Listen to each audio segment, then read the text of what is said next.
సంక్షేమం అనేది నిరంతర ప్రక్రియ కాదు.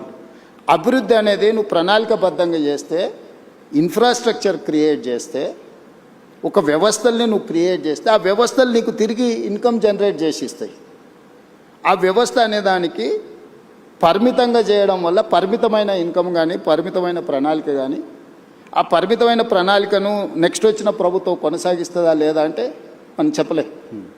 రాజకీయాలలో ఉన్న రకరకాల మనం చూస్తున్నాం. పక్క రాష్ట్రంలో కూడా కొన్ని ఉదాహరణలు చూసినాం. మన దగ్గర కూడా కొన్ని ప్రణాళికలు కాంగ్రెస్ అధికారంలో ఉన్నప్పుడు ఐటీఐఆర్ కారిడార్ ఇచ్చిండ్రు. తర్వాత వచ్చిన ప్రభుత్వం దాన్ని రద్దు చేసి ఐటీఐఆర్ కారిడార్లో ప్రత్యక్షంగా కొన్ని లక్షల ఉద్యోగాలు, పరోక్షంగా 1 కోటి మంది పైగా జీవనాధారం దొరికే ఒక ప్రణాళిక. ఆ ప్రణాళికను వచ్చిన ప్రభుత్వం కొనసాగించలేదు. ఇట్లాంటి చాలా ఉదాహరణలు ఉన్నాయి. అందుకోసం ప్రభుత్వాలు శాఖ వారీగా చేస్తారు. అంటే ఈ శాఖ ప్రణాళిక ఇట్లా ఉండాలని చూస్తారు. లేకపోతే జెండర్ బేస్డ్, అంటే పురుషులకైతే ఇట్లా ఉండాలి, మహిళలకైతే ఇట్లా ఉండాలి, యువకులకు విద్యార్థులకైతే ఇట్లా ఉండాలి, రైతులు అట్లా. అంటే ఒక వర్టికల్ని మాత్రమే మనం డిజైన్ చేస్తున్నాం ఇప్పటి వరకు. ఈ వర్టికల్స్ డిజైన్ చేయడం వల్ల ఒక పూర్తి స్థాయి ప్రణాళిక అభివృద్ధి అనేది మనం చేయలేకపోతున్నాం. ఉదాహరణ, మనకు సెల్ఫ్ హెల్ప్ గ్రూపులు ఉన్నాయి, స్వయం సహాయక సంఘాలు, మహిళా సంఘాలు. మహిళా సంఘాలకు వాళ్ళకి సంబంధించిన బ్యాంకులో రుణాలు ఇచ్చి వాళ్ళని ఆర్థికంగా నిలబెట్టాలని ఒక ఆలోచన చేస్తారు. అంతవరకు అది కరెక్టే. కానీ నేనేం చేసిన, ఇదే మహిళలను నిరంతరంగా పనిచేయడానికి అవసరమైన ప్రణాళికలు రచించాలి అని చెప్పి నేను ఆర్టీసీ బస్సుల్లో మహిళలకు ఉచిత ప్రయాణం ఇచ్చిన. ఇది కేవలం మహిళ తన తల్లిగారింటికో లేకపోతే తనకు నచ్చిన మందిరాన్ని, దేవాలయాన్ని సందర్శించుకోవడానికి అని చాలామంది అనుకుంటారు. కానీ అది కాదు. మహిళనే growth engine for any state, any country. So ఈ మహిళ ఎక్కడి నుంచి ఎక్కడికి, చేతి వృత్తి అయినా కానీ, కుల వృత్తి అయినా కానీ, ఉద్యోగ బాధ్యత అయినా కానీ, ఈరోజు గవర్నమెంట్ స్కూళ్ళలో 24-25లో 0 డ్రాప్ అవుట్స్ ఇన్ తెలంగాణ. నీతి ఆయోగ్ చెప్పింది, నేను చెప్పలేదు, చూసాను. ఎక్కువ మనం డ్రాప్ అవుట్స్ ఎక్కడున్నాయి, ఆడపిల్లల డ్రాప్ అవుట్స్. గ్రామాలలో 7th వరకు ఎడ్యుకేషన్ ఉంటే 8th పోవాలంటే పక్క ఊరికి పోవాలి. పక్క ఊరు పోవాలంటే తల్లిదండ్రులకు ఒక భారం. ఏ విధంగా పంపించాలనేది ఒక సమస్య, దానికి అయ్యే ఖర్చు ఏ విధంగా సమకూర్చుకోవాలని రెండో సమస్య, ఆడపిల్లలకు భద్రత ఉంటుందా లేదా అనేది మూడో సమస్య.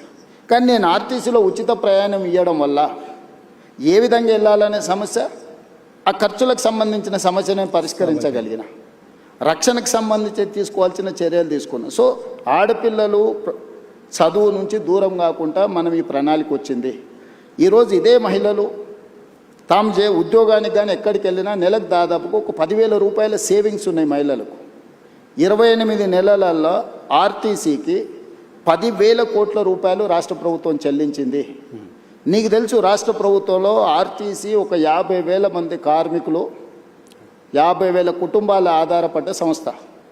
గత ప్రభుత్వంలో దాదాపుగా 2 నెలలకు పైగా దీక్ష, ధర్నాలు, బంధులు మొత్తం ఎక్కడొక్కడ ఉండి 60-70 మంది డ్రైవర్లు, కండక్టర్లు ఆత్మహత్యలు చేసుకున్న పరిస్థితి.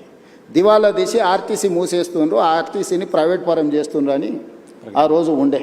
మీరు కూడా జర్నలిస్ట్గా రిపోర్ట్ చేసి. కానీ ఈరోజు నేను లాభాలకు తీసుకొచ్చిన. ఈరోజు ఆర్టీసీ ప్రాఫిట్ మేకింగ్ ఇన్స్టిట్యూషన్. మీరు 10,000 కోట్లు చెల్లించి, ఈ 10,000 కోట్లు ఎవ్రీ మంత్ నేను 350 కోట్ల రూపాయలు మహిళలను ఆర్టీసీలో ఉచిత ప్రయాణం ద్వారా రాష్ట్ర ప్రభుత్వం నుంచి ప్రతి నెల ఆర్టీసీకి నేను 350 కోట్ల రూపాయలు చెల్లించడం వల్ల driver same, conductor same, bus same, diesel same, వ్యవస్థ సేఫ్. అంతకుముందు 40% ఉన్న ఆక్యుపెన్సీ ఉన్న ఆర్టీసీ బస్సు ఈరోజు 98%కు తీసుకొచ్చిన నేను. ఏ బస్సు ఖాళీగా పోతలేదు. ఆ ఖాళీగా తిరిగే బస్సులలో మహిళలు ప్రయాణించడం వల్ల ఆర్టీసీకి ఆదాయం రావడమే కాకుండా సంస్థ నిలదొక్కుని ఈరోజు ఆ సంస్థ లాభసాటిగా మారింది. సో మీరు పర్సన్ సెంట్రిక్ డెవలప్మెంట్ గురించి మాట్లాడుతున్నారు. పర్సన్స్ అంతా సెక్షన్స్గా డెవలప్ అవుతే స్టేట్ డెవలప్ అవుతున్న విజన్. నేను ఇంక్లూజివ్నెస్ గురించి చెప్తున్నా. అంటే ఇప్పుడు మనం ఇచ్చేది నీకు లాభము, ఇది ఇచ్చినావు నువ్వు జేబులో వేసుకుంటే అది నీ దగ్గర అయిపోతుంది. కానీ ఒక సంస్థ మహిళలకు ఉచిత ప్రయాణం ఇచ్చినప్పుడు మహిళ వ్యాపారం చేసుకోగలుగుతుంది, చదువుకోగలుగుతుంది, సెల్ఫ్ హెల్ప్ గ్రూప్స్లలో తిరగలుగుతుంది, ఉద్యోగానికి వెళ్ళగలుగుతుంది. 10,000 రూపాయలు ఒక మహిళ సేవింగ్ చేసుకోవడం వల్ల తన పిల్లల్ని చదివించుకోగలుగుతుంది, తన పిల్లల్ని మంచి స్కూళ్ళకు పంపించుకోగలుగుతుంది, పిల్లలకు మంచి బట్టలు కొనుక్కోగలుగుతుంది, కుటుంబాన్ని గౌరవంగా సమాజంలో కుటుంబ గౌరవాన్ని పెంచడానికి మహిళ ప్రయత్నం చేస్తుంది. ఓకే. నేను ఇచ్చిన డబ్బుల వల్ల ఆర్టీసీ సంస్థ నిలబడ్డది ఈరోజు. ఓకే. ఈరోజు ఒక సంస్థను నిలబెట్టే పని అంటే this is inclusiveness, sustainability model ఇది. ఓకే. అంటే ఒక దగ్గర ఇచ్చే సంక్షేమము దానికే పరిమితం కాబట్టి దానివల్ల ఒక సంస్థ బతుకుతే, ఈరోజు ఆర్టీసీలో గతంలో డీజిల్ బస్సులు ఉండేటివి. Hyderabad, greater Hyderabad core urban region, outer ring road inside 2053 square కిలోమీటర్లు. This is called core urban region మేము డిఫైన్ చేసినాం. 2854 ఆర్టీసీ బస్సులు ఉన్నాయి. ఇవన్నీ డీజిల్ మీద ప్రయాణం చేస్తున్నాయి. ఈరోజు ఆర్టీసీ లాభసాటికి ఎప్పుడు వచ్చిందో డీజిల్ బస్సుల వల్ల కాలుష్యం వెదజల్లుతుంది. ప్రతి సంవత్సరం ఆర్టీసీ 10,000 బస్సులు నడిపించడానికి 2,000 కోట్ల రూపాయల డీజిల్ పర్చేజ్ చేస్తుంది. సో ఇప్పుడు ఈ డీజిల్ బస్సులను అన్నిటిని కూడా మార్చి నేను ఈవీ బస్సులు కొంటున్నా. సిటీలో ఆల్మోస్ట్ ఇప్పటికి 1000 బస్సులు వచ్చినాయి. డిసెంబర్ 9th లోపల ఇంకొక 2,000 బస్సులు తీసుకొచ్చి 3,000 ఆర్టీసీ బస్సులు ఈవీ వెహికల్స్ హైదరాబాద్లో తిప్పడం వల్ల, నేను భవిష్యత్తులో మిగతా బస్సులను కూడా మార్చడం వల్ల ప్రతి సంవత్సరం డీజిల్ మీద పెట్టే ఖర్చు 2,000 కోట్ల రూపాయలని నేను ఈరోజు సేవింగ్ చేయగలుగుతా.